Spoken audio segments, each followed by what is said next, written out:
Bienvenue à toutes et à tous, bienvenue à Impact Centre Chrétien Cotonou, bienvenue pour ce culte du 20 juin 2021. Tu es la bonne personne au bon endroit au bon moment sur Zoom. Vous êtes les bonnes personnes au bon endroit au bon moment et toute personne qui suivra ce temps et ce moment. Avant de t'asseoir, est-ce que tu peux faire un sourire du regard à ton voisin? Un sourire masqué, mais un sourire du regard à ton voisin et à ta voisine. Et tu le lui dis, bienvenue dans la présence du Seigneur.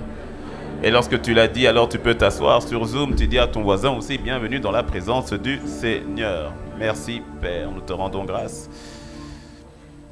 Gloire à Dieu. Merci Seigneur. Juste avant que je ne rentre dans le message, du jour, et puis on aura un mot pour les pères tout à l'heure, à la fin. Et avant que je ne rentre dans le message du jour, juste nous rappeler, nous encourager.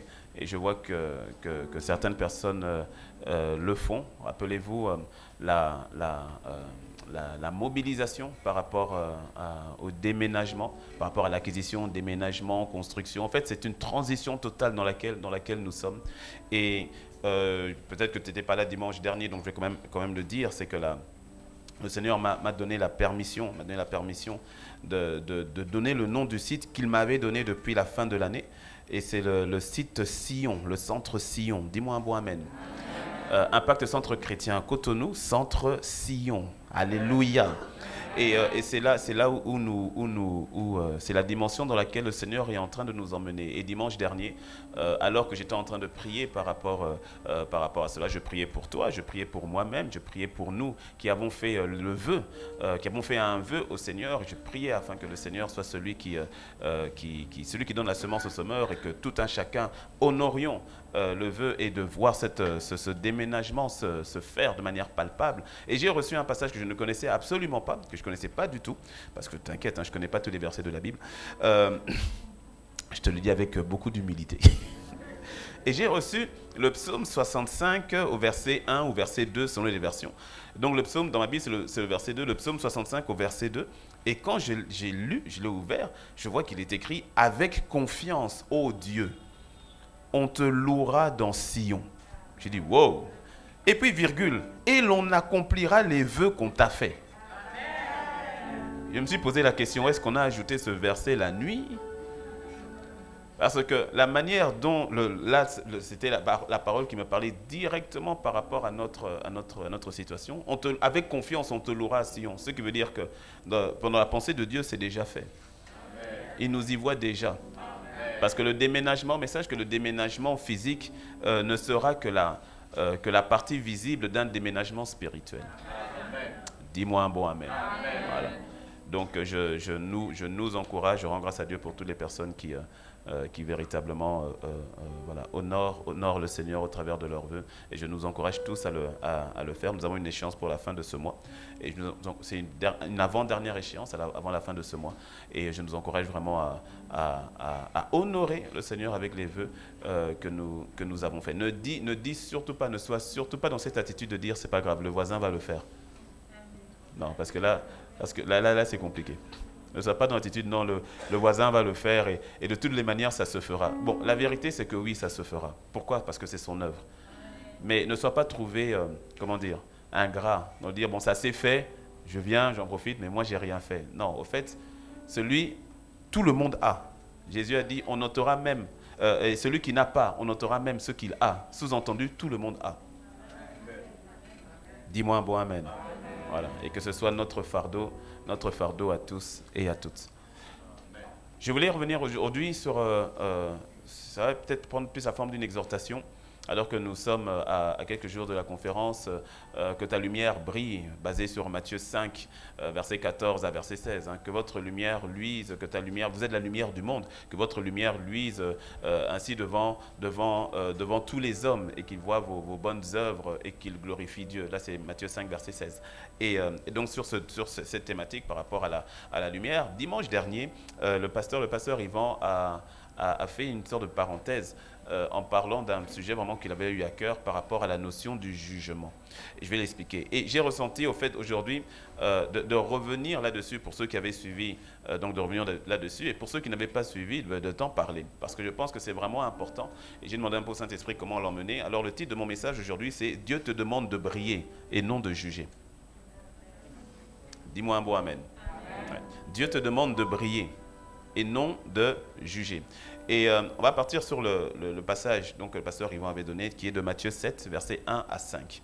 Matthieu 7, versets 1 à 5. Alors Matthieu 7 arrive après Matthieu 5. Et c'est dans Matthieu 5 où le Seigneur va dire, hein, vous êtes la lumière du monde, voilà, tout ça, c'est dans Matthieu 5. Et donc Matthieu 7, c'est la suite, ça continue. Et voici ce que le Seigneur dit, il dit, ne jugez point, afin que vous ne soyez point jugés. Car on vous jugera du jugement dont vous jugez. Et l'on vous mesurera avec la mesure dont vous mesurez. Pourquoi vois-tu la paille? Dis avec moi la paille. Pourquoi vois-tu la paille qui est dans l'œil de ton frère et n'aperçois-tu pas la poutre? Dis avec moi poutre. La poutre qui est dans ton œil. Ou comment peux-tu dire à ton frère, laisse-moi ôter une paille de ton œil, toi qui as une poutre dans le tien? Hypocrite, ôte premièrement la poutre de ton œil, et alors tu verras comment ôter la paille de l'œil de ton frère. Matthieu 7, versets 1 à 5. Dieu te demande de briller. Il ne te demande pas de juger. La lumière que nous sommes, la lumière du monde, n'est pas appelée à condamner. Elle est appelée à éclairer dans le but de sauver. Dis-moi un bon amen. La lumière que nous sommes n'a pas pour but, je répète, de condamner ni le monde et encore moins ton frère et ta sœur. La lumière que nous sommes a pour but d'éclairer. Elle a pour but d'éclairer dans l'amour et la vérité, avec pour mission, au final, de sauver. Sauver le monde qui se perd ou sauver ton frère qui s'égare. Mais pas dans le but de juger. Et c'est tellement important parce que parfois nous pouvons aller dans une forme de déroute ou d'extrême qui fait que le monde qui périt déjà a besoin d'une lumière, mais quand la pseudo-lumière que nous présentons, ce n'est pas une lumière pour les éclairer, c'est une lumière pour les enfoncer. Est-ce que quelqu'un me suit? Et revenons donc à ce texte où le Seigneur dit, bon ok, ne juge, au verset 1 il dit, ne juge point afin que tu ne sois point jugé. C'est-à-dire, il dit, ne t'attarde pas sur le fait de juger l'autre, de critiquer l'autre.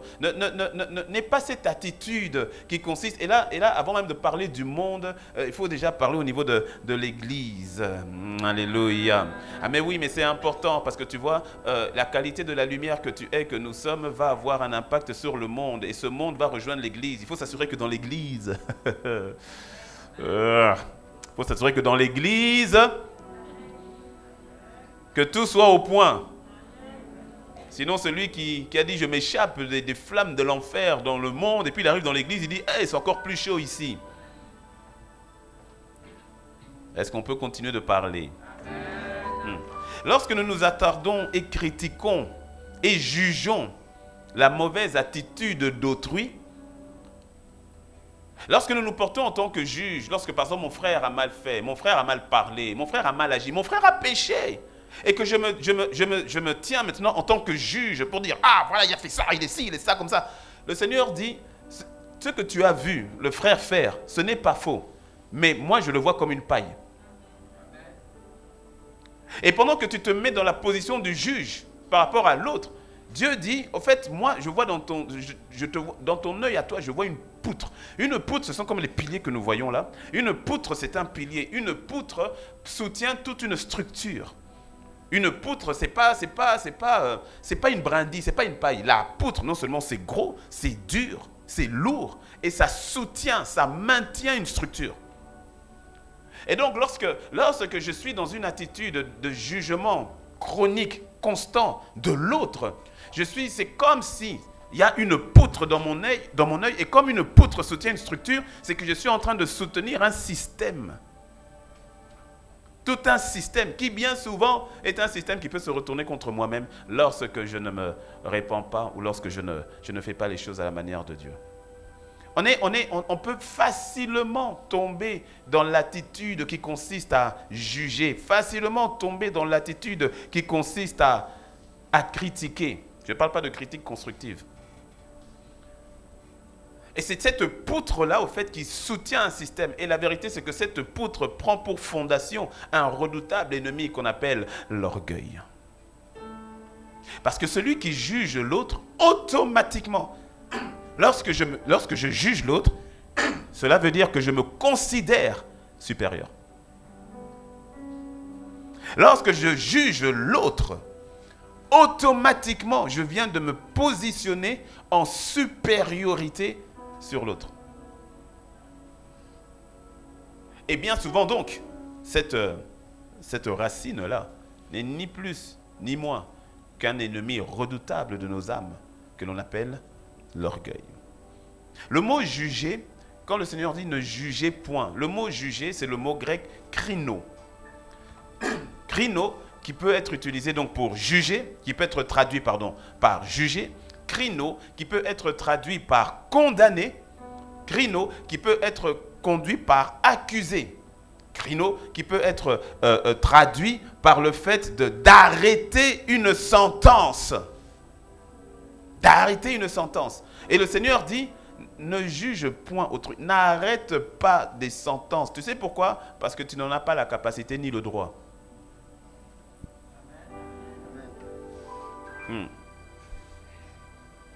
Ouais.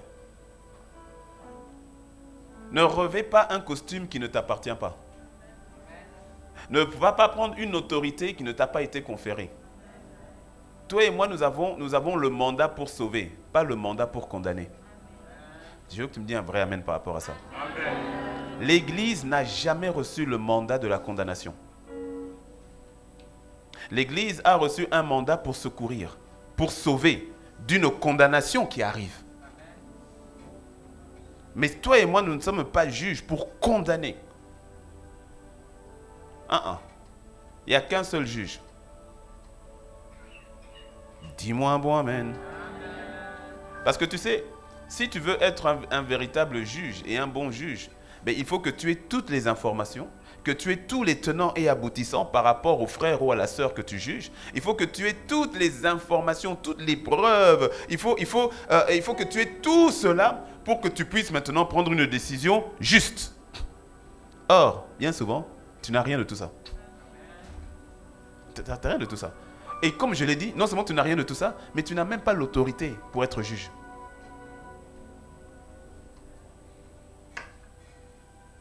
Aussi, il faudrait que ton propre jugement sur autrui soit fiable, juste et irréprochable.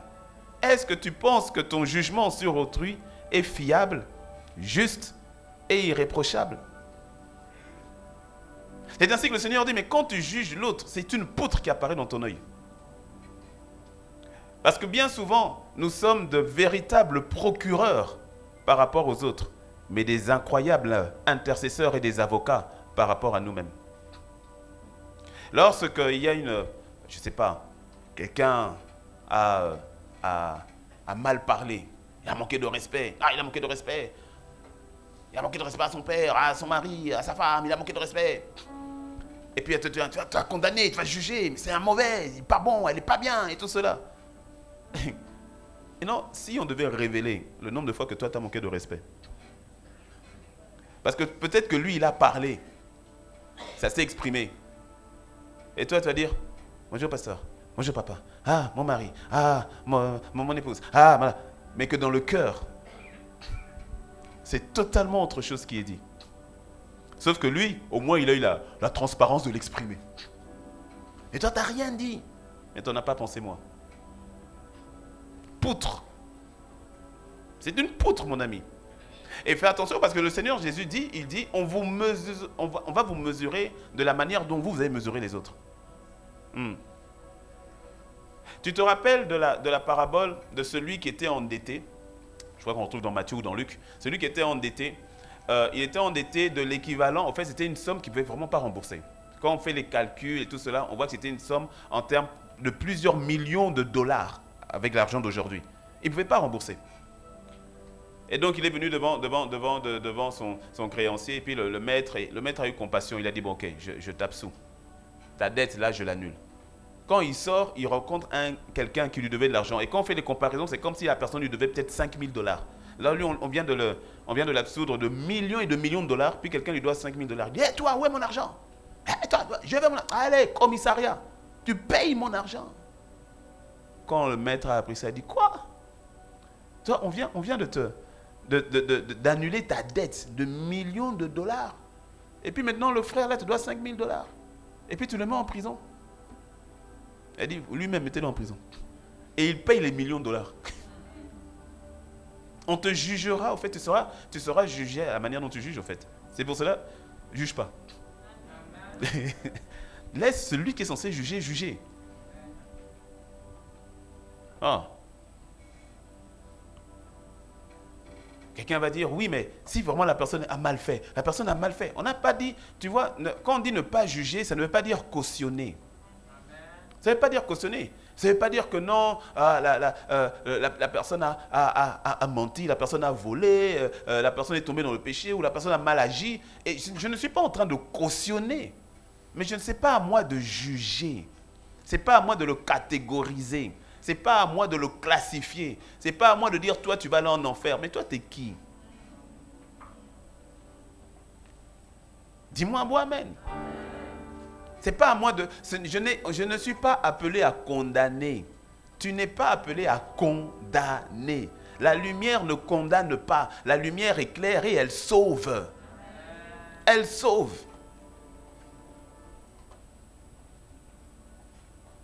Dis-moi un bon amen. Le mot condamner en grec, c'est... Bon, tu n'es pas obligé de retenir, mais katadikazo. Katadikazo. Arrête de katadikazoé. Arrête de condamner. Mais juger, retiens le mot grec krino. Ça, c'est important. Pour juger, retiens-le. Krino. K-R-I-N-O. Krino. Mais condamner, donc, c'est katadikazo, qui veut dire porter un jugement contre une autre personne. Ou encore, prononcer la culpabilité de l'autre. Waouh. Prononcer la culpabilité, c'est-à-dire, je te juge coupable. Wouh. Tu es coupable. Je répète, une telle attitude de condamnation et d'accusation n'est pas inspirée de Dieu. Ce n'est pas inspiré de Dieu. Tu te rappelles, dans Jean 8, tu pourras lire l'histoire, dans Jean 8, avec la femme qui a été attrapée en plein délit d'adultère. En plein délit d'adultère, elle a été attrapée. Et puis on l'a traînée. Moi, à chaque fois quand je lis cette histoire, je dis, mais où était l'homme? Parce que délit d'adultère, on est deux. Elle était avec qui? Mais comme ce sont les hommes qui sont allés la chercher. Ils ont pris que la femme. Ils l'emmènent. Et automatiquement, ils prennent les pierres. Puis ils disent, bon, hey, Jésus, bon, la loi de Moïse dit, une telle femme et tout, elle doit être lapidée. Mais toi, qu'est-ce que tu dis? Magnifique réponse du Seigneur. Il n'a pas trop parlé d'abord. Il a commencé à crier sur le sol. Et puis il a dit, ah oui, moi j'ai posé une question, c'est vrai. Au fait, celui d'entre vous qui n'a jamais péché, que ce soit le premier à jeter la pierre. Le premier. Il faut jeter. Il faut jeter. La Bible dit, ça conseille les plus vieux, les barbus. Ils ont dit, ah. Parce que eux, leur lit, c'est plus longue. Il dit, ah. Là, il a déposé la pierre. Deuxième. Et puis la Bible dit qu'il y avait jusqu'aux enfants. Qu'est-ce que les enfants, même les enfants étaient là-dedans. C'est quoi leur histoire? C'est quelle histoire? Mais tu sais, ça dénote quoi? Ça dénote que tu sais, et là je parle aux parents et aux aînés, aux plus grands, si tu as une attitude de critique et de jugement, tu vas la transférer aux enfants.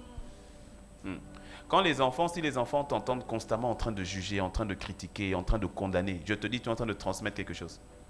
eux aussi ils vont avoir l'attitude de condamner, de critiquer, de juger. Quand les enfants t'entendent en train de pardonner, en train d'aimer, en train d'avoir de la compassion, tu es en train de transmettre quelque chose. Eux aussi ils vont commencer à avoir le réflexe plutôt d'amour, de compassion, de pardon. Des fois, tu vois des enfants, ils sont durs, 7 ans, 8 ans, mais le cœur dur, le cœur de pierre. Tu dis, c'est quoi? C'est l'environnement. Bien souvent. Qui l'a emmené à être dur, dur, dur. Fais du bien à tes enfants, dis-moi un beau amen. Et Jésus va poser à un moment donné, quand tout le monde va partir, j'aime bien parce qu'il pose la question à la femme, il dit, mais femme, où sont ceux-là qui t'accusaient? Ils sont où? Et puis il dit, personne ne t'a-t-il condamné? Et puis elle regarde autour, elle dit, non, personne. Elle dit, non, Seigneur. Et puis elle dit, moi non plus, je ne te condamne pas. Waouh! Et puis il dit, va et ne pêche plus. Rien que dans cette réponse, le Seigneur est en train de lui dire, ce que tu as fait est mal. Elle dit, c'est mal. Oui, l'adultère, c'est pas bon, c'est mal. Mais je ne te condamne pas. Il dit, va. Et maintenant, ne fais plus ça. Ne fais plus ça. Et c'est ce cœur-là qu'on doit avoir. Quand ton frère a mal fait, pourquoi critiquer? Et le pire, c'est lorsque tu critiques auprès de quelqu'un d'autre. Mama kotore brosata. Tu joues à quoi? C'est quoi le projet? Dis-moi, c'est quoi ton business plan? C'est quoi? Ton frère a mal fait. Tu l'as vu ou tu as entendu que? Parce qu'on a dit qu'il avait dit, que tu avais dit, que j'avais dit, qu'il avait dit, qu'il avait dit, que j'avais dit, que tu avais dit, tu as entendu. Maintenant, tu as entendu. Et toi, première chose, tu vas maintenant parler à quelqu'un d'autre. Ah, tu n'as pas appris? Mais tu n'as pas appris qu'un tel avait fait ça, que l'autre avait dit, que l'avait dit, qu'il a fait ça. Quel est le but? Quel est le but derrière? Et sur le plan spirituel, ça fait une église avec beaucoup de poteaux. Beaucoup de poutres. À cause du cœur qui condamne. À cause du cœur qui accuse. Et Jésus, toujours si tu continues dans... En fait, tu sais, Matthieu chapitre 5, chapitre 6 et chapitre 7, qu'on appelle communément les béatitudes. En fait, ces 3 chapitres sont de magnifiques chapitres où le Seigneur explique un peu comment doit fonctionner tout citoyen du royaume. En fait, c'est comme s'il est en train de donner un peu le code de conduite de tout citoyen du royaume dans le royaume. Il donne le code de conduite. C'est magnifique, c'est là il va parler du pardon, c'est là il va parler de tellement de choses, c'est là il va parler de la prière et autres. C'est magnifique, magnifique passage. Et c'est dans le même passage, si tu vas dans la même série d'enseignements, si tu retournes au chapitre 5, où le Seigneur te dit, il nous dit comment procéder lorsqu'un frère a mal agi. Quand un frère ou une sœur a mal agi, il te dit, va vers le frère, va vers la sœur, parle-lui. Parle-lui. Reprends-le. Et le reprendre, c'est pas reprendre avec, c'est reprendre avec amour, mais avec sévérité quand le besoin est. Mais tu sais, reprendre avec sévérité, quand c'est basé par l'amour, ça passe. Mais bien sûr, ça passe. Tant qu'il y a l'amour derrière. Mes enfants, des fois, quand ils font des bêtises, je les reprends avec sévérité. Mais ils savent que papa les aime. Ils savent. Ils ne fuient pas. Est-ce que tu me suis? Mais ce n'est pas de... Tu entends l'autre. Et surtout, ce qui est terrible, c'est que sur la base de ce que tu as entendu quelqu'un dire de ton frère ou de ta sœur, tu portes toi aussi un jugement. Waouh! Et c'est comme ça que des relations... Parfois, tu as des personnes, ils viennent et c'est-à-dire, la personne ne te connaît même pas. Mais toi, tu la connais déjà. La personne ne te connaît pas, mais toi tu la connais déjà. Sauf que tu la connais sous un filtre, sur la base d'informations, de jugements et autres, de la part de quelqu'un d'autre. Et donc quand la personne arrive, c'est-à-dire tu t'es déjà fait tout ton film sur la personne. Pourquoi? Sur la base des critiques que tu as entendues, que tu as acceptées, que tu as reçues, qui sont rentrées, qui ont semé et qui ont porté du fruit. Le fruit, méfiance. Le fruit de ce frère-là, ce que j'ai entendu là. Et puis tu vas dire aux autres, je t'ai vu avec l'autre frère là, attention, hein. Ah, il faut faire attention. Dans l'église, là, on ne connaît pas tout le monde. Moi, je dis ça, je dis rien. Tu ne vas pas manger piment dans ma bouche. Moi, je m'arrête là. Est-ce que tu me suis? Une des stratégies redoutables de l'ennemi pour emmener l'église à devenir faible, cela ne sera pas ton partage dans le nom de Jésus. Ne condamne pas. N'accuse pas. Accuser, c'est catégoros. Je n'ai pas encore cherché plus loin, mais donc catégoros, ça me fait entendre catégorie. C'est comme accuser, c'est comme bloquer quelqu'un dans une case. Tu le catégorises et tu es comme ça et tu vas rester comme ça. Accuser, c'est celui qui s'oppose contre. C'est le nom qu'on a donné au diable, de l'accusateur. Tu verras dans Apocalypse 12, où on parle de l'accusateur de nos frères, en parlant au diable. Mais toi, tu n'es pas du diable. Dis-moi un bon amen. Condamné, je dis tout à l'heure, katadikazo. Et il y a cette notion de condamné qu'on peut se traduire par katakrino. Tu vois, krino, c'est juger. Maintenant, katakrino, c'est-à-dire c'est porter un jugement contre autrui ou encore juger l'autre digne de châtiment. Tu juges ton frère digne de châtiment. Tu juges ta sœur digne de châtiment. Avec ce qu'elle a fait, avec son comportement là, non, franchement, là, elle, non. Tu la juges, tu la condamnes, c'est-à-dire tu t'as scellé son sort, quoi. Et lorsqu'on a cette attitude-là, le problème, c'est que la véritable lumière que nous sommes, commence, en fait, ne peut pas vraiment luire. Parce que je répète, la lumière que nous sommes, elle est là pour sauver. Elle est là pour délivrer. Elle est là pour libérer. Or, lorsque je garde une attitude de condamnation et de jugement, automatiquement, je suis en train d'empêcher à l'amour de Dieu, la charité, l'amour de Dieu, le fait de pouvoir atteindre l'autre. C'est comme une lumière tamisée. Il y a la lumière, mais comme il y a un voile par-dessus qui fait que ce n'est pas aussi clair. Et il y a certaines lumières tamisées qui rendent encore l'aspect encore plus sombre qu'avant. Est-ce que tu me suis? Il faut passer de l'esprit, parce que c'est un esprit, hein, c'est vraiment un système de pensée. Il faut passer de l'esprit de condamnation à celui de compassion. Il faut passer du jugement à l'amour. Et tu ne pries pas pour l'amour, parce que l'amour est déjà en toi lorsque tu es né de nouveau. Tu décides simplement de coopérer avec le Saint-Esprit et de laisser l'amour de Dieu qui est en toi se manifester et de faire taire ta chair qui veut t'emmener à condamner, à juger, à critiquer. L'attitude de condamnation expose toujours le prochain dans son mauvais côté. Toujours. Va toujours mettre en avant le mauvais côté. Des fois même dans le couple, des champions catégorie poids lourd en termes de condamnation. Où le mari ne va faire que voir le mauvais côté de son épouse. L'épouse ne va faire que mettre en avant le mauvais côté de son mari. Or, l'attitude de compassion, elle cherche à protéger le prochain de son mauvais côté. Et ce n'est pas la même chose. L'attitude de compassion ne nie pas le fait qu'il y ait un mauvais côté, ne nie pas le fait qu'il y ait une mauvaise attitude, ne nie pas le fait qu'il y ait un problème. Mais c'est la manière dont tu vas gérer le problème. Ce n'est pas en condamnant l'autre dans son problème, ce n'est pas en condamnant l'autre dans son péché. Bien au contraire. La compassion va essayer de te protéger de ton propre péché, de te protéger de ton propre problème. Ça, c'est l'attitude de compassion ou encore d'amour.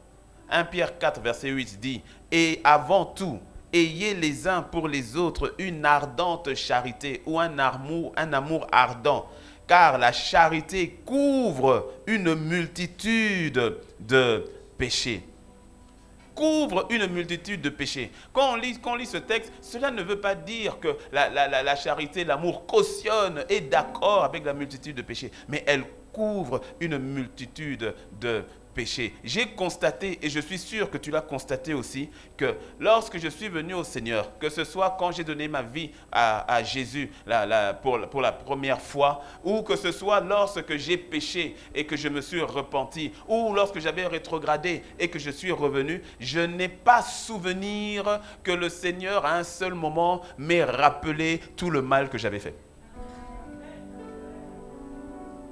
C'est souvent les hommes qui te rappellent tout le mal que tu avais fait. J'ai remarqué que jamais le Seigneur ne m'a rappelé. Je n'ai jamais vu le Saint-Esprit me rappeler. Il dit, tu te rappelles là ce que tu avais fait. Tu te rappelles là ce que tu avais fait. Tu te rappelles. Parce que la vérité, c'est que si le Seigneur devait à chaque instant nous rappeler, nous parler du péché qui est là. Parce que, est-ce qu'on peut parler? Je continue, non? Oui, parce que, rappelle-toi, celui qui juge, il doit être exempt de toute faute.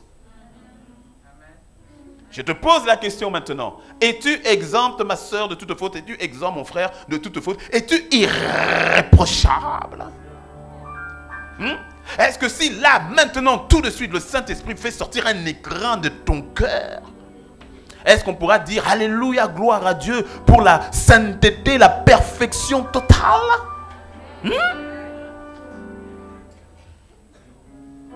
Certains n'ont même pas besoin d'aller dans le cœur, juste ton portable. Il y a des portables, c'est vraiment un coffre-fort. C'est plus dur d'aller dans ton portable que d'aller à la marina, dans le bureau du président. Portable, code. Ching, ching, ching. Hey, j'ai vu, il y a un frère. Le code pour son portable, c'est-à-dire, même si tu le regardes faire le code, tu ne vas pas retenir. Hein? Il a fait des mouvements que je ne savais même pas qu'on pouvait faire pour bloquer son portable.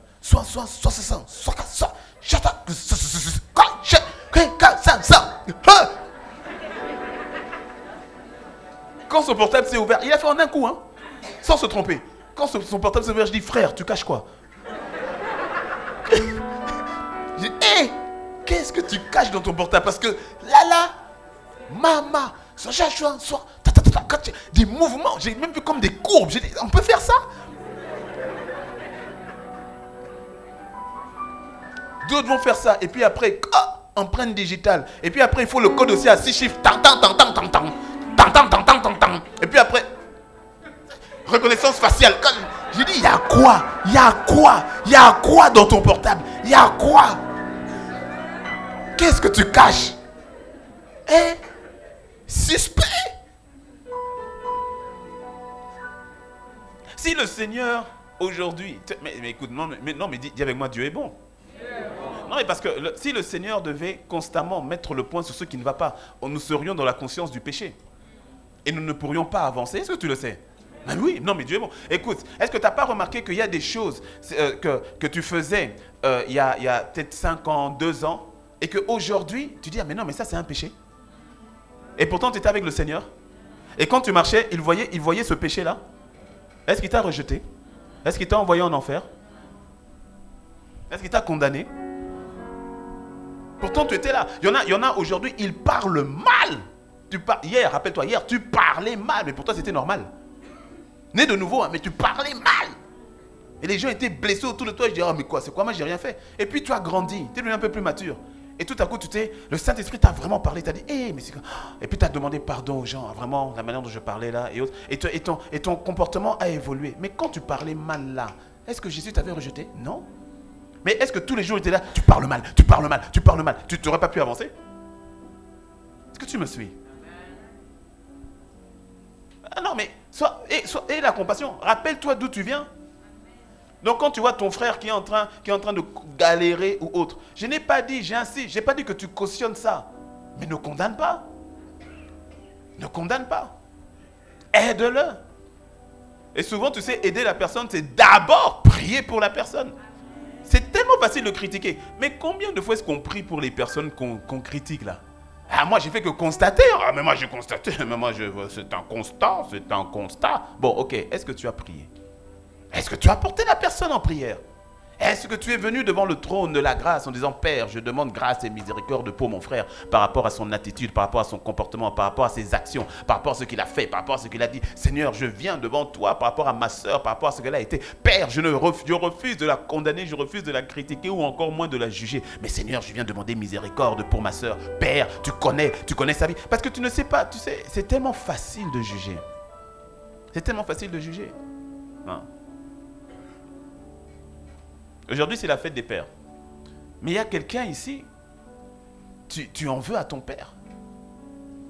Ouais. Et il y a plus d'un quelqu'un. Quelqu'un avec S, même si ça ne s'écrit pas comme ça. Allez, il y a quelques-uns. Non, quelqu'un avec S, c'est bien. Il y a des quelqu'un ici. Mais tu en veux à ton père grave. Tu en veux à ton père. Tu ne lui parles pas. Ou bien même si tu le parles, mais il y a une colère à l'intérieur. Et tu dis, j'ai raison. J'ai dit, pasteur, tu ne connais pas mon histoire. Parce que tu dis, mais pasteur, mais il faut voir comment est-ce qu'il nous a traités quand on était enfant. Et puis aujourd'hui, j'ai réussi. Et puis maintenant, c'est là, il commence à me dire, ah, j'ai besoin de ci, j'ai besoin de ça. Mais tu étais où quand j'étais en train de galérer? Tu étais où? Tu étais où quand maman seule galérait avec nous pour les études? Toi, tu étais où? Et maintenant que j'ai réussi, maintenant j'ai quelque chose, et puis c'est là que tu commences à vouloir prendre une forme de paternité nouvelle en disant, oui, mais mon fils, il faut aussi penser à papa. Mais tu étais où quand j'étais petit? Il y a quelqu'un ici, le cœur.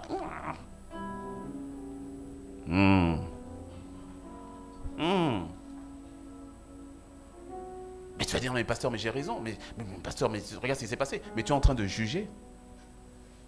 Tu es en train de le condamner. Je dis, oui, mais pourquoi est-ce qu'il a fait ça? Mais est-ce que tu sais que bien souvent, on ne fait que répéter ce qu'on a subi? Rends grâce à Dieu que toi, tu as rencontré le Christ. Mais je te dis, rends grâce à Dieu. Parce que sinon, tu serais encore pire que ton père. Non, mais rends grâce à Dieu. Ah oui, oui. Et bénis le Seigneur que tu as rencontré le Christ. Mais toi, ne condamne pas ton père. Tu serais surpris si le Seigneur t'emmenait des années en arrière et que tu vois ton père dans sa jeunesse ou en tant qu'enfant et de voir tout ce qu'il était en train de subir quand il était enfant. Tu serais surpris. On ne donne que ce qu'on a. On ne donne que ce qu'on a. Alors pourquoi tu le condamnes? Pourquoi tu le juges? Bénis le Seigneur que toi tu as rencontré la vérité. Et maintenant, brille, que ton père voit la lumière. Mais ce n'est pas au travers de la condamnation. Ce n'est pas au travers du jugement. Ah, mon père est toujours dans les fétiches, ah, il fait toujours des trucs compliqués, ah, il prennent et tout, toujours, ah, dans les fétiches, ah, faire ceci, ah, les sacrifices ici, faire ceci et tout. Je ne te demande pas de participer à tout cela, mais ne le juge pas, ne le condamne pas. Ne le condamne pas. Dis-moi un bon amen. Ta lumière doit briller, elle ne doit pas condamner. Ta lumière doit sauver, elle ne doit pas accuser. Que cela soit ton partage dans le nom de Jésus. Dis-moi un bon amen.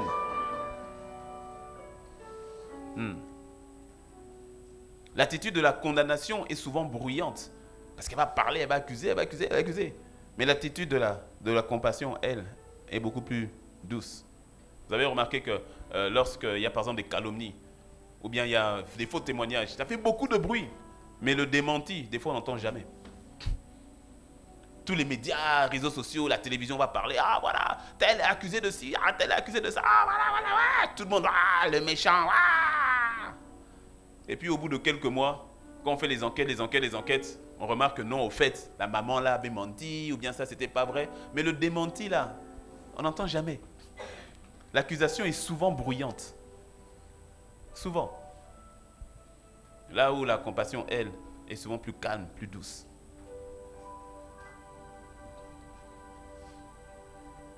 Et comme je disais tout à l'heure, l'attitude du jugement ou de condamnation sous-entend que tu te vois supérieur.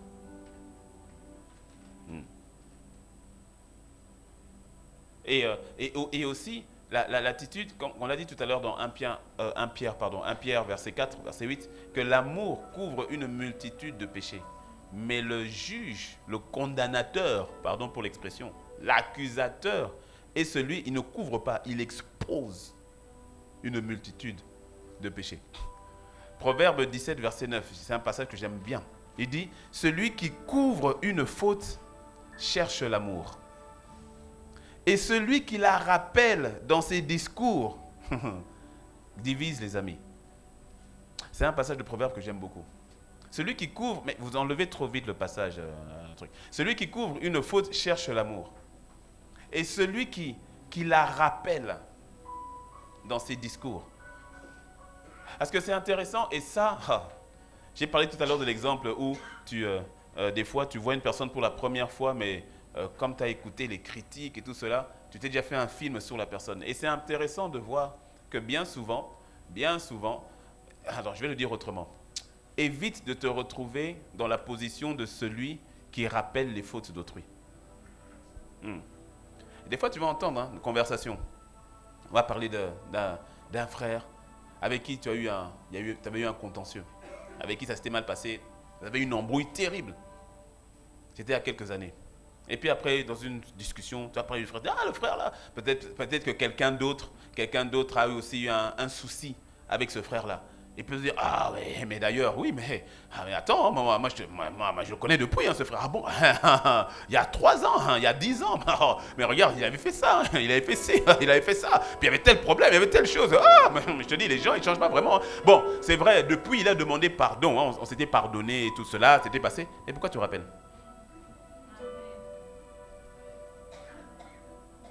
Quel est le projet?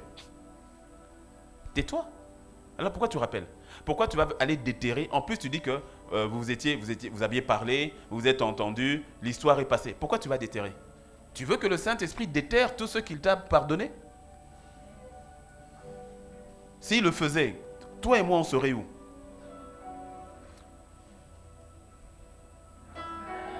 Encore une fois, c'est quoi le projet? Quel est le but? Quel est le but? Quel est le but? Tu avais, parce que tu avais eu, certains d'entre nous ici ont eu des défis par rapport au pardon sur des situations et qui n'étaient pas aisées. Le Saint-Esprit est passé par là. Mais rappelle-toi comment est-ce qu'il a travaillé avec toi, comment ça a pris du temps. Rappelle-toi des larmes qui ont coulé. Rappelle-toi de tout ce qui a été fait. Rappelle-toi de ce jour où enfin tu as dit, je libère ce prisonnier, sort, voilà, je pardonne. Et pourquoi après maintenant, 1 an après, 2 ans après, tu reviens sur les fautes de celui à qui tu dis avoir pardonné? Pourquoi? Pourquoi? Pourquoi? Pourquoi tu viens encore prendre une poutre que tu avais déjà brisée? Pourquoi tu deviens toi-même maçon pour reconstruire la même poutre? Tu as dit avoir pardonné à la personne. Pourquoi tu viens encore mal parler de ce qu'il a fait? Tu dis avoir pardonné à ta femme. Pourquoi tu lui rappelles encore? Mais il y a 3 ans ce que tu as fait. Mais chérie, mais on en a déjà parlé, non? Oui, hein, mais bon, pardonner, c'est pas oublier, hein. Écoutez-moi ces versets-là. C'est quoi? C'est quoi? Hein? Oh, le Seigneur a travaillé ton cœur par rapport à ce que cet homme-là t'avait fait. Ah, il t'a pris, puis il t'a laissé, il t'a abandonné avec les enfants peut-être ou autres. Il est parti, le Seigneur a travaillé. Il a travaillé là-dessus. Et ensuite, tu as pardonné. Gloire à Dieu. Pourquoi ressortir les dossiers? D'ailleurs, comment ça se fait qu'il y a encore les dossiers? Pourquoi tu as gardé les dossiers? Ces dossiers devaient être brûlés, détruits. Impossibilité de revenir dessus. Comment est-ce que tu as sorti un tiroir là, tu as dit d'ailleurs? Ça sort d'où?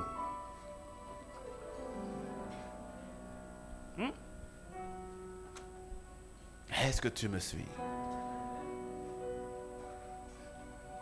Je termine en encourageant, en t'encourageant, en encourageant l'Église, en nous encourageant à agir comme papa, comme notre Père.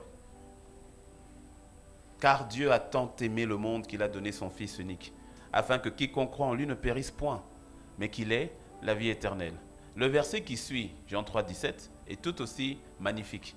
Parce qu'il dit, Dieu en effet n'a pas envoyé son Fils dans le monde pour qu'il crino le monde, pour qu'il juge le monde. Jean 3, verset 17, vous pouvez afficher. Car Dieu en effet n'a pas envoyé son Fils dans le monde pour qu'il juge le monde. Le mot juger là, c'est crino, qu'on vient de voir. C'est-à-dire que tu vois, Dieu lui-même,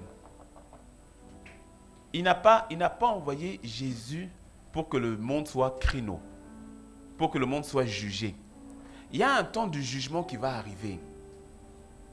Oui, c'est pour cela que dans l'amour, nous faisons en sorte que tous, surtout ceux qui ne connaissent pas le Christ d'abord, qui ne tombent pas sous le jugement, parce que Dieu est juste. Le trône de Dieu n'est pas basé sur l'amour. Son trône est fondé sur l'équité. Psaume 89. Son trône n'est pas fondé sur l'amour. Lui, il est amour. Mais son trône, c'est-à-dire ses jugements, ne sont pas basés sur l'amour. C'est fondé sur l'équité. Fondé sur l'équité. Son trône est fondé sur l'équité. Son trône est fondé sur la justice. C'est pour cela que Jésus est mort à la croix. Parce que si c'est une question d'amour, il aurait dit, bon, on oublie. Mais il ne pouvait pas oublier, parce qu'il est juste, il est saint. C'est pour ça que Jésus a dû payer. Ah oui. Ne dis jamais que le salut est gratuit parce que quelqu'un a payé. Il est gratuit pour toi, mais ça a tout coûté à Dieu. Ça lui a tout coûté. Ça lui a coûté son fils. Son fils, c'est tout. Ça lui a tout coûté.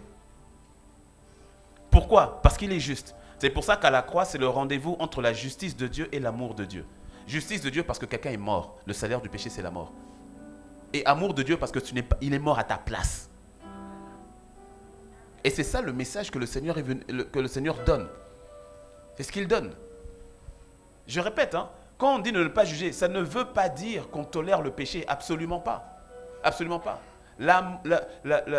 L'amour de Dieu, le fait de la condamnation, celui qui condamne, qui a l'attitude de condamnation, va condamner le pécheur. Mais quand tu marches avec la lumière de Dieu, avec l'amour de Dieu, tu condamnes le péché.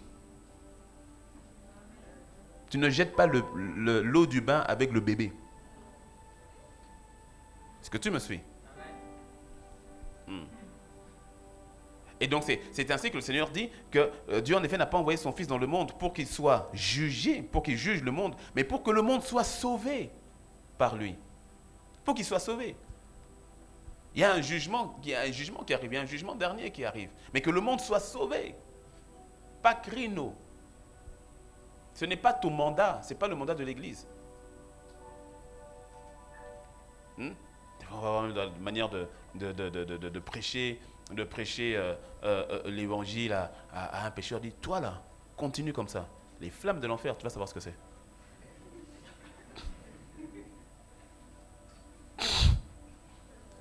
Est-ce que tu es sûr que ça va aider cette personne à changer? Tu es sûr? Mais ce qui est plus profond, tu sais, et là il faut vraiment que j'atterrisse, mais tu sais ce qui est plus profond, c'est que parfois, j'ai dit parfois, donc je ne parle pas de toi, j'ai dit parfois, mais c'est parfois que lorsque nous voyons quelqu'un agir d'une certaine manière, au plus profond de nous, on dit vivement le jugement dernier afin que tu ailles en enfer. Dis avec moi, aïe. Au fait, le vrai problème, c'est là. Le vrai problème, il est à ce niveau-là. Ouais.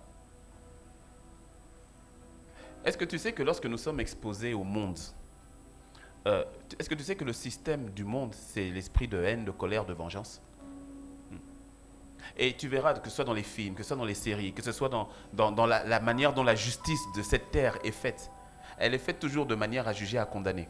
Et si tu ne prends pas garde à ton cœur, tu vas voir que dans ton cœur aussi, lorsque tu verras une personne, tu as appris que là-bas, le voleur là, il a égorgé toute la famille et tout, et que toute la famille a été décimée, et puis il a volé seulement quelques centaines de milliers de francs, et pour ça il a égorgé, et puis les gens t'en parlent, ils disent vraiment c'est un criminel, il doit mourir, et puis toi aussi tu dis vraiment, mais ça c'est terrible, ça, là. Est-ce que tu sais que tu es en train de te faire piquer?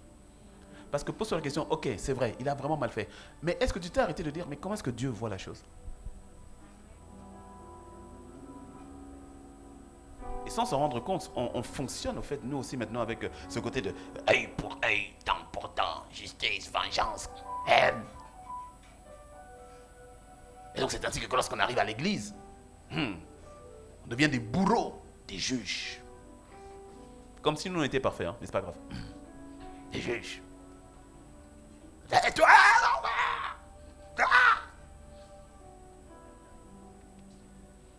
il y a aux États-Unis, j'ai suivi ça encore il y a quelques mois. J'ai oublié le nom, mais c'est pas grave. Un tueur en série. Un tueur en série. Le tueur en série, c'est quelqu'un qui tue en série. Et le tueur en série, donc, avait des cibles bien précises. C'est toujours des jeunes femmes d'un certain âge, voilà, blondes. Pour lui, c'était des blondes. Et tout ça. Et donc, il en a décimé plusieurs pendant des années. Et il a fallu, après plusieurs années, je crois à peu près une quinzaine d'années, 18 ans à peu près, on l'a attrapé sur un cas. Et quand on a attrapé sur un cas, après ça, on a commencé à dire, mais toutes les jeunes femmes qui avaient disparu et tout cela, qui avaient été retrouvées, violées, violentées et assassinées. Et donc, tout le lien, et puis à un moment donné, c'est comme si, lui aussi, il avait déjà maintenant la soixantaine et tout, c'est comme s'il a dit, bon, il a commencé à avouer. Et quand il a avoué, on a retrouvé que c'était plus d'une cinquantaine de meurtres. Cinquantaine de meurtres. Et donc, c'était le jour maintenant de son jugement. Le jour de son jugement. Et aux États-Unis, ils permettent, selon les États, ils permettent à ce que les familles puissent s'adresser aux condamnés avant que la sentence tombe et qu'il aille en prison pour la vie et tout ça. Et maintenant, les familles chacun venait avec la photo de sa fille. Avec la photo de sa fille. Et puis maintenant, en disant... Et c'était chaud. Et ça passe, on est aux États-Unis, ça passe à la télé. Donc j'ai vu la vidéo. Et tu avais les gens maintenant qui condamnaient, qui accusaient. Et d'autres qui disaient que vraiment, que tu ailles mourir en enfer. Et tout ce que tu as fait, ma fille, c'était mon unique. Ce que tu as fait, il a parlé, ça parlait. Le gars, impassible. Genre, parler quoi. Le gars était tranquille. Les gens parlent, l'insultent. Des fois même, il y a un petit sourire. Et puis, il y a un papa qui est venu. Papa, barbe blanche, vraiment un papa. Il est venu. Il s'est tenu devant le... Très grand, un peu, vraiment, très grand. Il s'est tenu. Tu sentais, il avait les yeux rouges. Tu sentais qu'il était vraiment... Et puis, il dit au monsieur, monsieur un tel, il dit, vous m'avez pris ma fille unique. C'est la seule que j'avais. Et elle est partie, vous l'avez arrachée. Mais je tiens à vous dire que je n'ai aucune haine contre vous. Je tiens à vous dire que je n'ai aucune amertume contre vous. Parce que la Bible me dit de pardonner. Et je tiens à vous dire que je vous ai pardonné. Je tiens à vous dire que je vous ai pardonné pour ce que vous avez fait à ma fille. Et je prie que vous acceptiez, que vous trouviez Dieu et que vous acceptiez le pardon de Dieu. Le monsieur là a craqué. Il a craqué en larmes, il a fondu en larmes. Lui qui était... Quand le papa commençait à lui parler. Et il le regardait, droit dans les yeux. Il le regardait. Et tu sentais aucune haine. Le meurtrier a fondu en larmes. Il a craqué devant les caméras. Totalement, complètement. Est-ce que tu me suis? Est-ce que tu sais que ce meurtrier-là, Dieu veut son salut?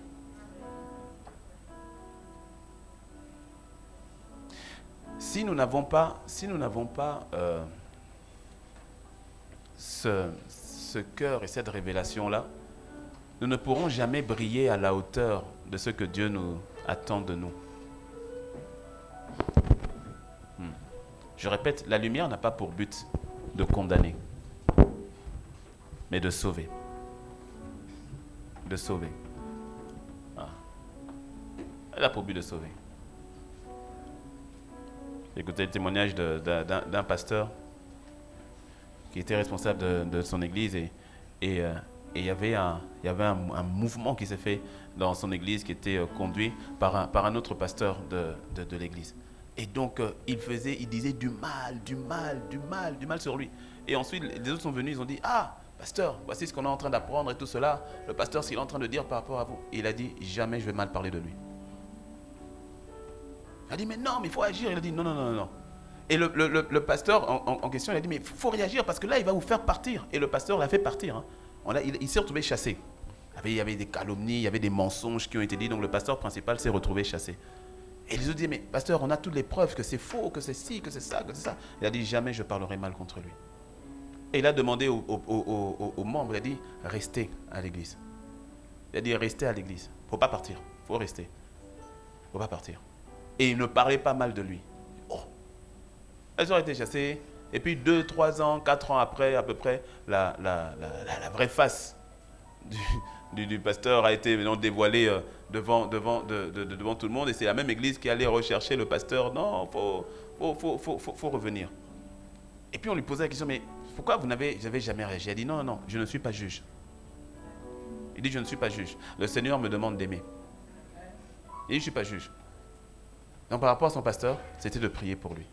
De prier pour lui. Mais je dis, je ne vais pas prendre la place de Dieu. Je ne suis pas juge. Est-ce que tu sais que tu peux être victime des mauvais agissements de quelqu'un? Ok? Donc tu es victime. Mais tu sais que si tu ne gardes pas ton cœur et que tu te présentes non comme juge, quand le jugement viendra, tu peux devenir, on peut te classer dans les rangs des accusés. Je vais le dire autrement. Assure-toi, même quand il y a de l'injustice qui est faite à ton niveau, assure-toi que toi, dans ton cœur, tu ne deviennes pas juge. Assure-toi que toi, dans ton cœur, tu ne deviennes pas monsieur ou madame Crino. Parce qu'à ce moment-là, la victime devient aussi bourreau. Hmm. À ce moment-là, bien que victime, hein, mais tu deviens aussi bourreau. Ça m'a choqué, une fois j'ai entendu le témoignage d'une personne à qui le Seigneur avait emmené dans le séjour des morts. Et ça m'a choqué de voir qu'il il a vu une femme qui était dans un tourment, là, dans un tourment, et elle criait. Elle criait, le séjour des morts, c'est l'antichambre de l'enfer déjà. Donc elle criait, elle était dans le tourment. Et le Seigneur lui montre en fait la vie de cette femme. Et cette femme, franchement, elle avait souffert. Elle avait souffert. Violée depuis son enfance, abusée par les hommes, trahie. Franchement, sur terre, elle avait souffert. Et donc, la personne qui avait cette expérience dit, mais Seigneur, c'est un peu injuste. En fait. Elle a souffert comme ça, et puis là, maintenant, elle va souffrir pour l'éternité. Et le Seigneur lui dit, je ne suis pas injuste. Mais ce qui s'est passé, c'est que cette souffrance-là a fait en sorte qu'elle-même est devenue bourreau. Elle-même est devenue bourreau. Sous peine de « on m'a fait mal, ah c'est pas moi, c'est les autres ». Mais elle-même, au fait, s'est transformée en ce que les autres ont dit d'elle. Ce qu'ils ont fait d'elle.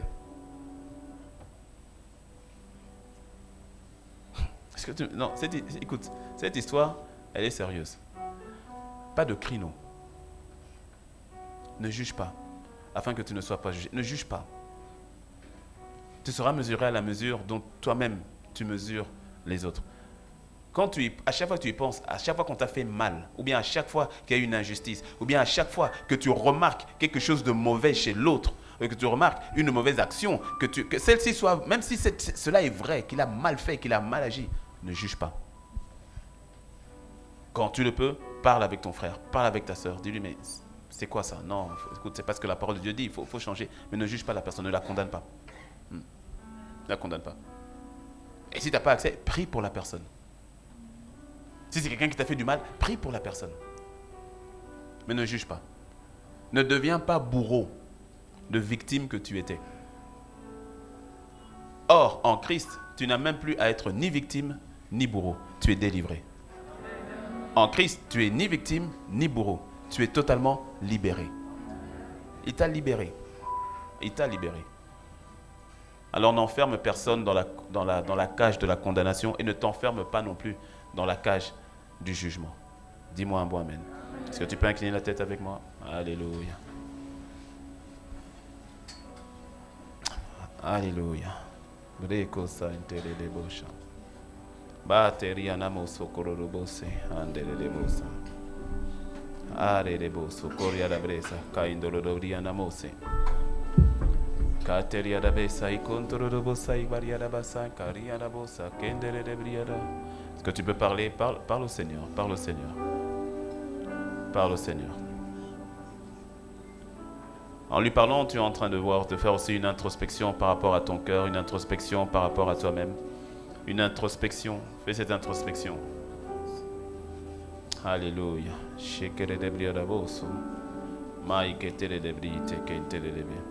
Nous avons tendance à juger si facilement. Nous avons tendance à condamner si facilement. Nous avons tendance à accuser si facilement. Si tu fais une introspection plus profonde de toi-même, tu verras que la parole de l'Esprit te concerne à un point ou à un autre. Dis à Dieu, Seigneur, vraiment. Alors déjà, pose-toi la question, est-ce que je n'ai pas accusé, est-ce que je n'ai pas condamné, est-ce que je n'ai pas catégorisé quelqu'un? Est-ce que je n'ai pas fait un trait sur la vie de quelqu'un, comme si Dieu n'était pas capable de changer les gens? Est-ce que je n'ai pas enfermé quelqu'un dans son passé? Est-ce que je n'ai pas enfermé quelqu'un dans ses actes d'hier? Dieu n'est-il pas capable de changer un cœur? Dieu n'est-il pas capable de changer quelqu'un? Alors s'il en est capable, pourquoi est-ce que je ne prie pas pour cette personne? Pourquoi est-ce que je n'intercède pas pour cette personne? Pourquoi je la juge? Pourquoi je la condamne? Pourquoi je mets un point final dans sa vie, là où Dieu est celui seul qui est capable de mettre un point final? Et il est celui qui met des virgules et qui peut transformer la vie des gens. Alors pourquoi est-ce que je suis en train de regarder à la paille chez l'autre, alors que Dieu voit en moi une poutre? À chaque fois que j'agis de la sorte, il voit en moi une poutre, comme si moi j'étais parfait, comme si moi j'étais irréprochable. Dieu n'a-t-il pas fait preuve de miséricorde et de compassion à mon égard? Pourquoi n'en ferais-je pas autant vis-à-vis des autres? Ah oui, mais ça fait, c'est la 5e fois, c'est la 2e fois, j'étais une fois, et puis il a encore fait 2 fois, il a fait 3 fois. Mais combien de fois est-ce que moi je n'ai pas déçu le Seigneur? Combien de fois est-ce que je n'ai pas dit à Dieu, je ne le ferai plus, mais je l'ai fait quand même? Combien de fois est-ce que je n'ai pas dit à Dieu, je ne pécherai plus, mais j'ai péché combien? J'ai péché quand même. Et combien de fois ne m'a-t-il pas pardonné quand même? À celui à qui on a beaucoup pardonné, celui à qui on a beaucoup pardonné pardonne beaucoup. Celui à qui on a beaucoup aimé aime beaucoup. Pourquoi n'appliquerais-je pas la même grâce que le Seigneur a appliquée vis-à-vis de moi? Pourquoi ne l'appliquerais-je pas vis-à-vis de l'autre? Si Dieu a été patient avec moi, et il l'est toujours, pourquoi ne le serais-je pas vis-à-vis de l'autre? Si Dieu ne m'a pas condamné dans son amour, pourquoi est-ce que moi je condamnerais l'autre? Si Dieu a foi en moi, il a foi dans mon changement, il a foi dans ma transformation, pourquoi n'aurais-je pas foi dans le fait que mon frère, ma soeur, elle aussi, lui aussi, puisse être transformé? Si Dieu ne me regarde pas par rapport à mon passé, mais qu'il me voit par rapport à mon futur, pourquoi est-ce que je veux toujours enfermer les autres dans leur passé, dans ce qu'ils avaient agi il y a 2 ans, il y a 5 ans, dans les actes qu'ils avaient fait avant? Pourquoi je veux les enfermer là-dedans? Si Dieu me voit avec foi, pourquoi ne verrais-je pas les autres, moi aussi, avec la foi de Dieu? Ne juge point, ne critique point, ne condamne point. Pas de crino. Alléluia. Ta lumière doit briller, mais ta lumière ne brille pas pour condamner. Ta lumière brille pour sauver. Ta lumière ne brille pas pour juger. Ta lumière brille pour libérer.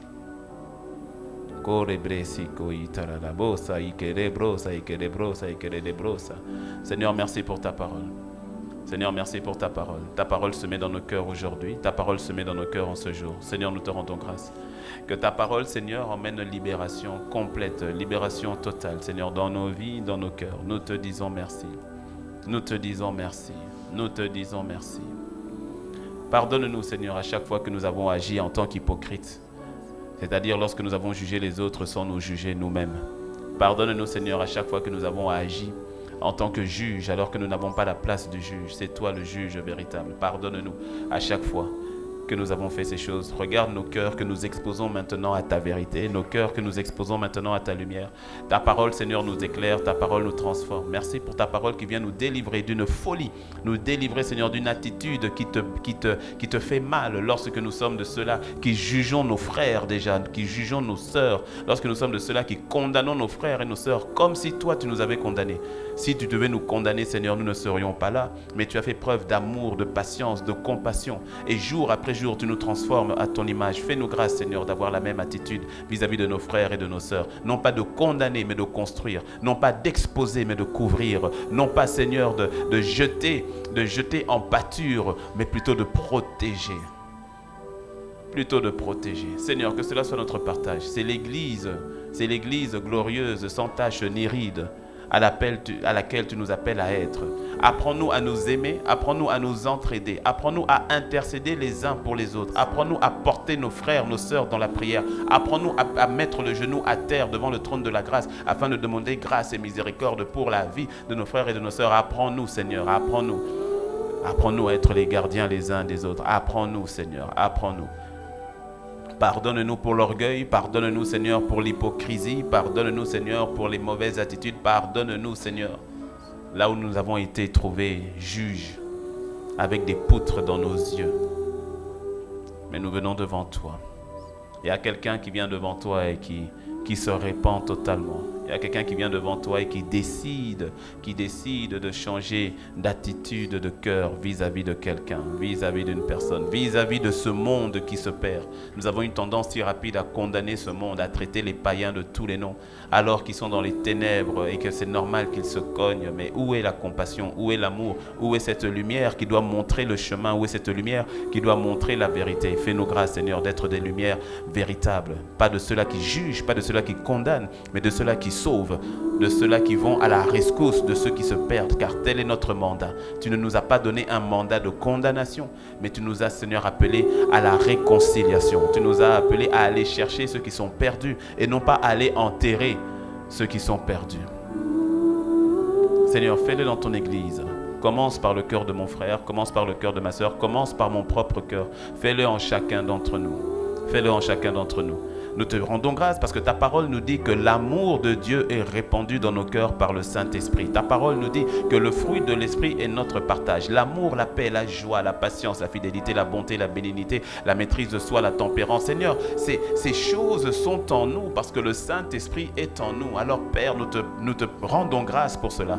Fais-nous grâce de manifester ton cœur. Fais-nous grâce de manifester ta grâce. Fais-nous grâce de manifester ton amour. Fais-nous grâce d'être cette lumière. Une lumière qui n'est pas terne. Une lumière qui n'est pas affectée. Une lumière qui n'est pas tamisée. Mais une lumière qui te révèle complètement et totalement. Donne à mon frère la force et le courage de véritablement libérer celui qui lui avait fait mal, de pardonner celui qui l'avait fait mal et d'avoir ce cœur qui est le tien. Tu n'as pas condamné la femme qui avait été trouvée en plein délit d'adultère et pourtant elle avait mal fait, mais tu ne l'as point condamnée. Donne à mon frère et à ma soeur, donne-nous d'avoir cette attitude qui consiste à ne point condamner celui qui a fait mal, de ne point condamner celui qui a mal agi, à ne point condamner celui qui a mal parlé, à ne point condamner celui qui a péché, à ne point condamner celui qui nous a trahis, à ne point condamner celui qui nous a fait du mal. Parce que lorsque j'ai été trahi, je me rappelle que moi aussi, d'une manière ou d'une autre, j'ai trahi quelqu'un. Peut-être pas de manière aussi flagrante, de la manière dont j'ai été trahi, mais peut-être que dans mes pensées, peut-être que dans mes actions, j'ai certainement trahi quelqu'un. Et tu ne m'as pas condamné, tu ne m'as pas rejeté, tu ne m'as pas catégorisé, tu ne m'as pas déclassé. Alors Seigneur, apprends-moi. Moi aussi, je ne veux pas, Seigneur, déclasser, catégoriser, enterrer, juger celui qui m'a trahi, celui qui a mal fait, celui qui m'a insulté, celui qui a manqué de respect, celui qui m'a volé, celui qui a fait du mal à ma soeur, celui qui avait trompé mon frère, celui qui avait trompé mon père ou ma mère, celui qui avait fait du mal à mes soeurs et à mes frères. Seigneur, je ne veux pas catégoriser mon beau-frère qui a fait du mal à ma soeur. Je ne veux pas catégoriser ma belle-mère qui a fait du mal à ma petite soeur ou à moi-même. Je ne veux pas catégoriser ni juger. Seigneur, apprends-moi, Seigneur, à voir les choses comme toi tu les vois. Apprends-moi à aimer comme toi tu aimes. Apprends-moi à pardonner comme tu pardonnes. Apprends-moi à ne plus juger. Je reconnais dans mon cœur qu'il y a une tendance rapide à juger, une tendance rapide à catégoriser. Seigneur, je n'ai pas dit que j'en étais capable de par moi-même, mais je dis que ta grâce est suffisante, que ta grâce est abondante et que dans ta grâce, j'ai la capacité, la possibilité, non pas par moi, mais par la personne du Saint-Esprit, à agir comme toi, à parler, à aimer, à pardonner comme toi. Alors Seigneur, je décrète cela, c'est mon partage, non pas par ma propre force, mais comme le dit ta parole, par ton esprit. Cher Saint-Esprit, sois celui qui m'emmène à vivre la vie de Christ vis-à-vis de mes bien-aimés, vis-à-vis de ceux qui m'ont fait du mal, vis-à-vis de ceux qui ont mal agi, d'agir comme toi, de parler comme toi. Père, merci. Seigneur, merci. Merci pour ton esprit, Père, qui maintenant touche et touche le cœur de mon frère, qui maintenant touche le cœur de ma soeur. Merci, Seigneur, pour cette poutre qui est en train de se briser. Pour cette poutre qui est en train de se briser. Merci Seigneur de ce que tu mets dans mon cœur, dans nos cœurs, cette attitude qui ne consiste pas à pointer d'abord du doigt à l'autre, mais qui consiste d'abord à se regarder à soi. Nous quittons Seigneur le palier des hypocrites, reconnaissant que tu nous as d'abord fait grâce à nous, dans notre imperfection, et de ne point accuser l'autre dans son imperfection. Seigneur, merci. Apprends-nous à nous aimer les uns les autres. Apprends-nous à vivre dans la communion fraternelle selon qu'il est écrit que les apôtres, la première église, persévéraient. Elles persévéraient dans la communion fraternelle. Donne-nous, Seigneur, de persévérer. De persévérer. Qui dit persévérance veut dire qu'il y a un effort. Fais-nous grâce, Seigneur, de faire les efforts qu'il faut et de persévérer. De persévérer. Merci pour ta parole.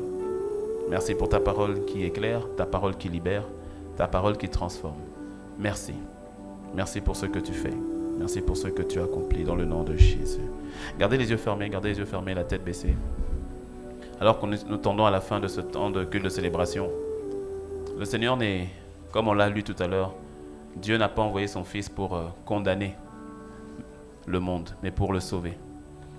Et alors que nous avons tous les yeux fermés, la tête baissée, si tu n'as jamais reçu ou accepté, je dirais, le salut de Dieu au travers de Jésus, l'occasion t'est donnée maintenant. Dieu ne te condamne pas. Il n'est pas venu condamner. Il est venu pour sauver. C'est un choix que tu fais. Parce que si tu continues le même verset au verset 18, Le verset 18 dit au fait que ce sont ceux-là qui ont refusé ou qui se sont éloignés de la lumière, qui se sont condamnés eux-mêmes, qui se sont exposés à une condamnation finale. Ce n'est pas Dieu qui condamne. Si tu es ici, tu ne t'es jamais réconcilié avec le Père, tu sais que tu es dans une vie qui ne glorifie pas Dieu, tu es dans le péché, tu ne connais pas Jésus. Je ne te parle pas du fait d'aller à l'église, je ne te parle pas du fait d'être né dans une famille chrétienne, d'avoir été baptisé quand tu étais enfant, confirmé. Je ne te parle pas de tout ça, je te parle d'une relation avec le Christ Jésus. Alors nous avons les yeux fermés, la tête baissée. Tu n'as jamais donné ton cœur à Jésus, tu t'es jamais réconcilié avec le Père. Mais aujourd'hui tu dis, Seigneur, je veux venir à toi, je veux dire non à la vie du péché. Parce que je sais que je comprends que tu ne me condamnes pas. Je ne sais pas comment je vais faire, mais j'ai une bonne nouvelle pour toi. C'est lui qui le fait en toi. Il ne te demande pas d'être transformé, de changer avant de venir. Il te demande de venir afin qu'il te change. Parce que c'est lui qui le fait en toi. Les yeux fermés, la tête baissée. Tu n'as jamais fait cette prière, jamais pris cette décision dans la salle annexe, sur Zoom, dans l'auditorium. Mais aujourd'hui, tu dis, Seigneur, je veux revenir à toi. Les yeux fermés, la tête baissée, tout le monde. Mais si c'est ton cas, lève la main là où tu es, parce que je vais prier pour toi. Si c'est ton cas, là où tu es, tu lèves la main distinctement afin que je puisse prier pour toi. De la même manière, dans la salle annexe aussi, si c'est ton cas, là où tu es, tu lèves ta main distinctement et je vais prier avec toi. C'est une décision qui est capitale, mais une décision qui ne revient qu'à toi. Une décision qui ne revient qu'à toi. Je laisse encore quelques instants. Si tu veux lever la main que je prie pour toi, il faut me faire signe aussi dans la salle annexe pour que je sache. Dans la salle annexe que je sache. Et que je prie avec toute personne qui dit, ok Seigneur, moi aujourd'hui, je reviens à la maison. Aujourd'hui, j'accepte ton salut. Father God, we thank you. Father God, we thank you. Alléluia. Rendons grâce à Dieu. Nous tous ici avons fait la réconciliation avec le Père. Gloire au Seigneur. Merci Seigneur. Père, nous te disons merci. Merci pour ta parole. Est-ce que tu peux dire merci à Dieu pour sa parole? Que tu peux dire merci. Seigneur, merci pour ta parole. Merci pour la transformation. Merci, Seigneur, pour le changement. Merci pour le changement total. Merci pour le changement radical. Merci, Seigneur, de ce que cette parole trouve une terre fertile et que cette parole porte du fruit. Qu'elle porte du fruit. Merci parce que tu nous libères de tout esprit de jugement. Tu nous as libérés de tout esprit de condamnation. Et que, Seigneur, ta liberté soit notre partage. Nous te bénissons et nous te rendons grâce dans le nom de Jésus. Et est-ce que quelqu'un peut acclamer le Seigneur? Est-ce que tu peux te lever avec moi et juste... C'est une manière, relève-toi avec moi, c'est une manière de dire, Seigneur, je te dis merci. Acclame le Seigneur. Alors que tu acclames le Seigneur, c'est une manière de dire, je reçois ta parole que je reçois, ta parole qui me change, ta parole qui me transforme. À partir de cet instant, à partir de ce moment, Seigneur, une transformation totale et radicale dans ma relation avec les autres. Merci de ton esprit d'amour qui me sature et que l'esprit de jugement soit totalement ôté. Qu'il en soit ainsi dès maintenant, dans le nom de Jésus, dans la vie de ton Église, et que quelqu'un crie un bon Amen. Est-ce que tu peux dire un bon Amen?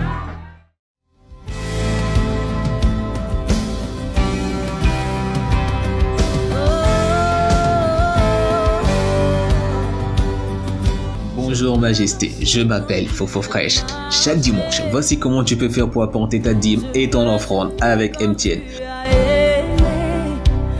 Étape 1, étoile 400 dièse. Étape 2, saisir de Momo Pay.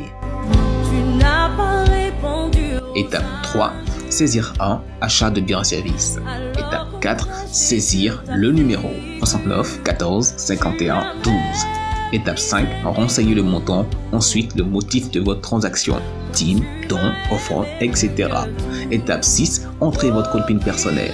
Le nom qu'est-ce que fera votre transfert est Impact Centre Chrétien P2M. Avec Flouze, étoile 155, étoile 4, étoile 1, étoile 11, 314, étoile le montant de votre offrande ou de votre dîme, étoile 1, étoile votre code secret, dièse. Que chacun donne comme il a résolu en son cœur, sans tristesse ni contrainte, car Dieu aime celui qui donne avec joie. À bientôt. Sur l'amour triomphe toujours. Oh,